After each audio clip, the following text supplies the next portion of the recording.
Raised in Virginia's history-rich capital, Selena Hairston has been spoiled rotten from an early age. She never wanted for anything. She always had the cutest outfit. She had the shiniest patent leather shoes with the little lacy socks and frills and just everything that a little girl could want. With no dad in the picture due to a nasty divorce, the trade-off is material possessions for love and affection. Thank you, Mom. She and her mother, Edith, share in the spoils of her wealthy grandmother, along with her Aunt Samantha, who lives in Philly. She would tell Selena, well, we're gonna go shopping and I'm gonna take you and get you this and then I'm gonna let you do what you wanna do. Anything for you. Selena's mom uses the same approach with her suitors, leaving Selena with no role model and even less guidance. $20. Her priorities were her men, whoever that was at the time. She wanted to keep them happy first and foremost.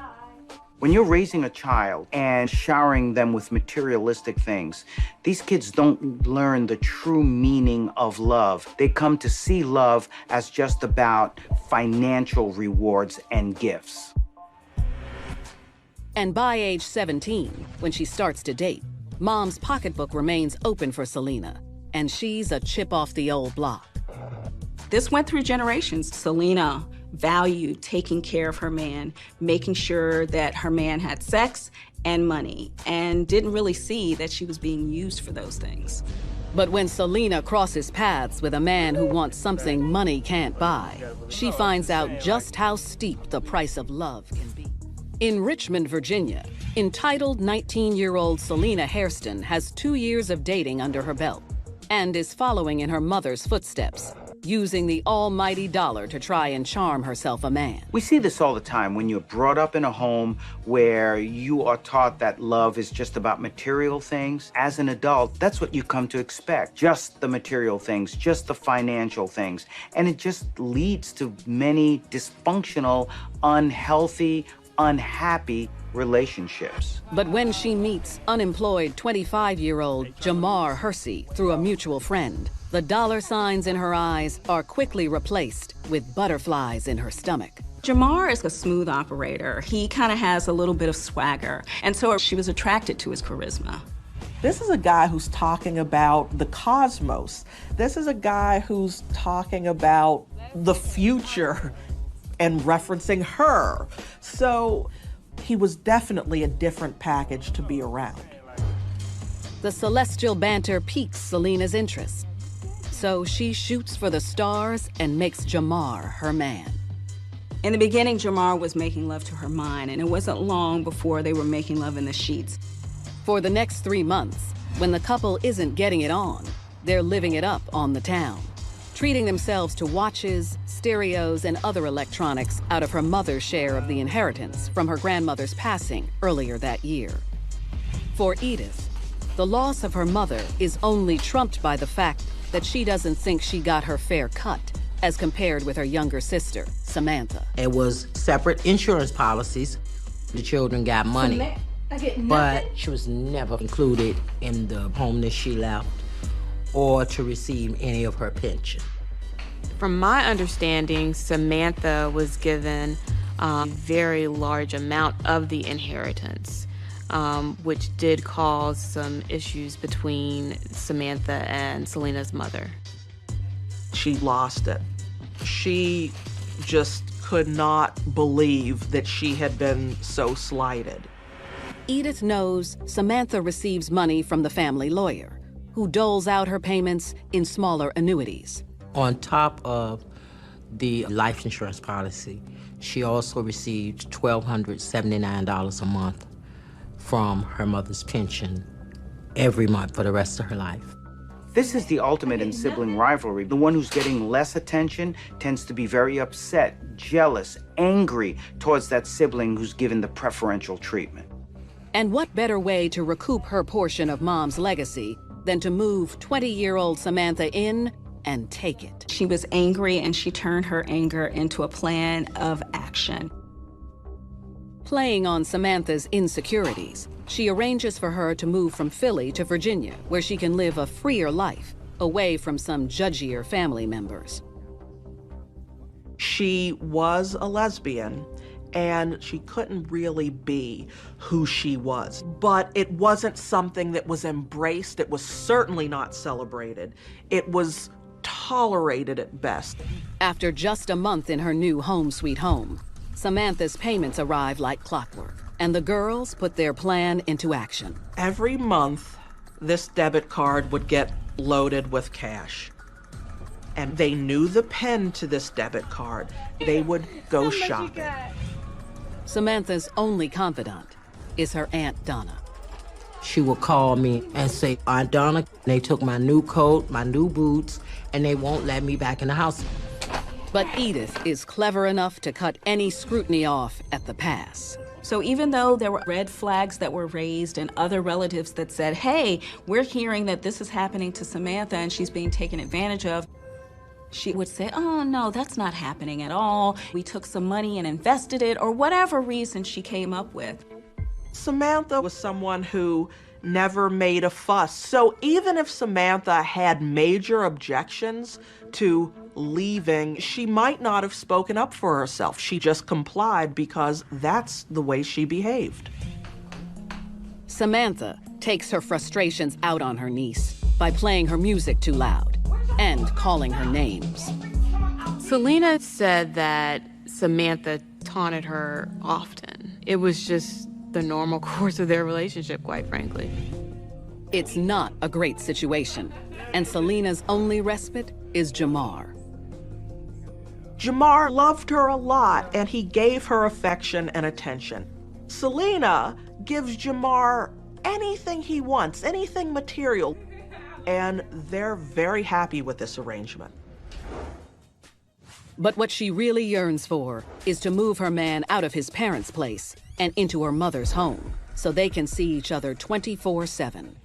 And when Edith signs off, Jamar doesn't think twice about packing his bags. Jamar was in La La Land. He had access to material goods. He had sex whenever he wanted it. He had a wonderful life. For Jamar, this really worked out well because he could be home with Selena and Samantha while Edith was out working, and he could really make out like a bandit when it came to getting the financial rewards. For the next few months, life in the crammed house is anything but cozy. And all of that just boiled and boiled and boiled until they started arguing and things went too far. Unfortunately, the helpless house guest is about to write a check she'll cash with her life. It takes a sickness to be able to do such violence to someone. She should have just said no, but she was not willing to say no to her man.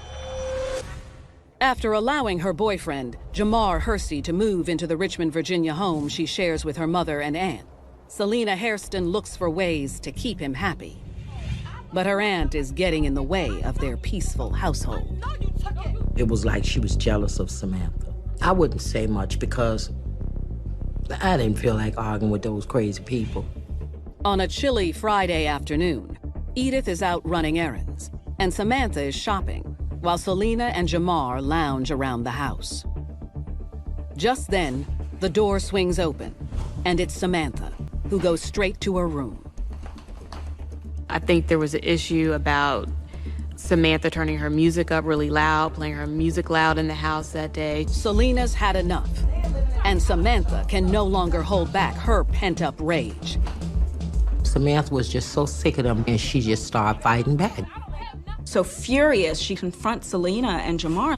But the second things get heated, Jamar quickly steps in, warning her to keep her mouth shut if she knows what's good for her. He inserts himself because he doesn't believe that Samantha should be talking to his woman that way. And Samantha is not taking it, and she refuses to back down now. But when the argument escalates, Jamar snaps.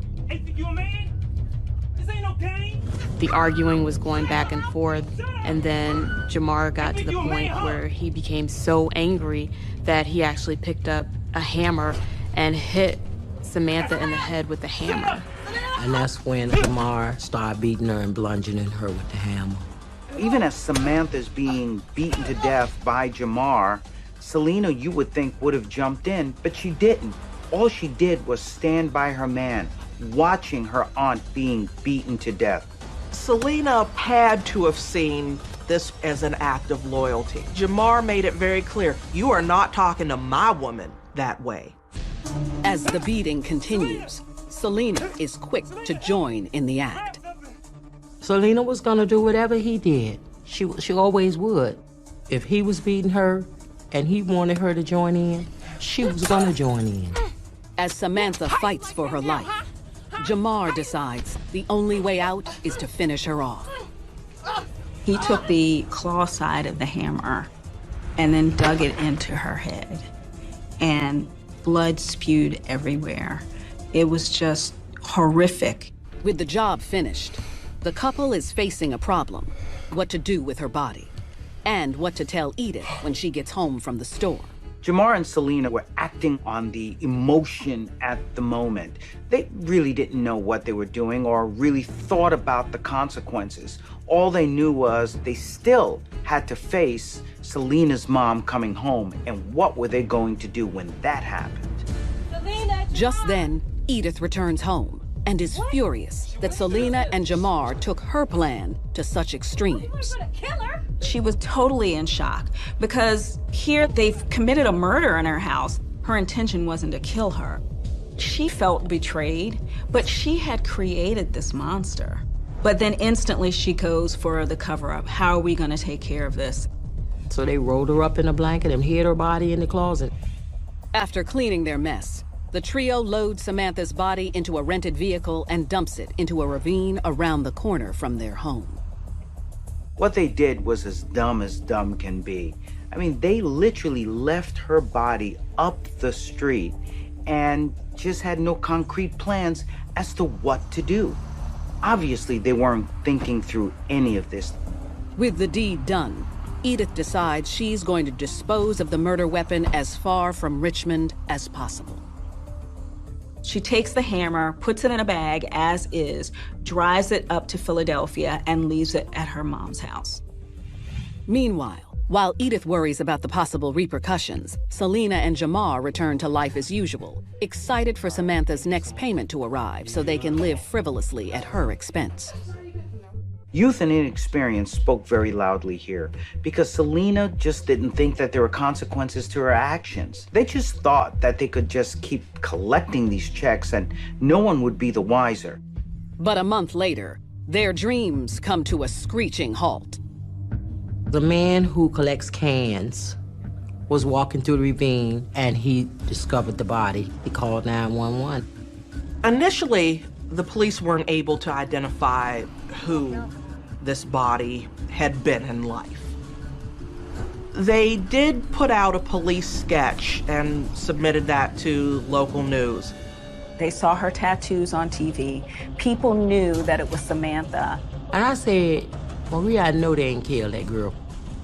We knew that her money was being taken, but nobody saw murder. Nobody saw that. That's when the whole circus began.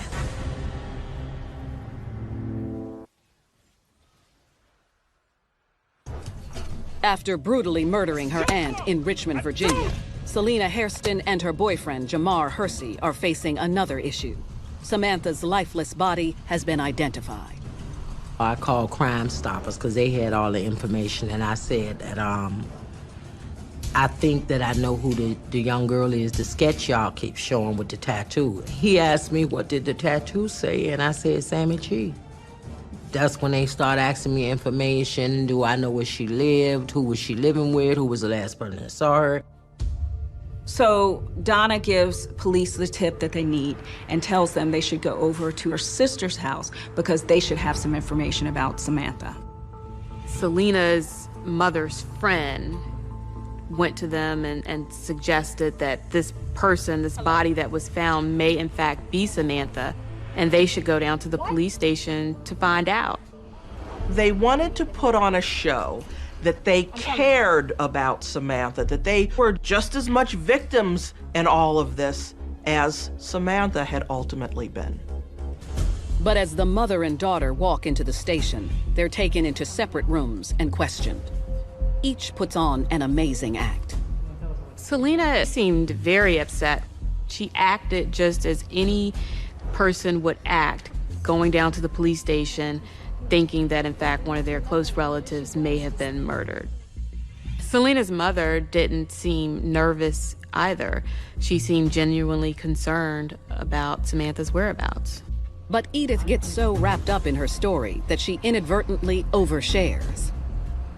It wasn't until Selena's mother started speaking about how if police were to go to the house, that the carpet upstairs in the house had just recently been removed. Once she made that statement, police started to question Selena's mother.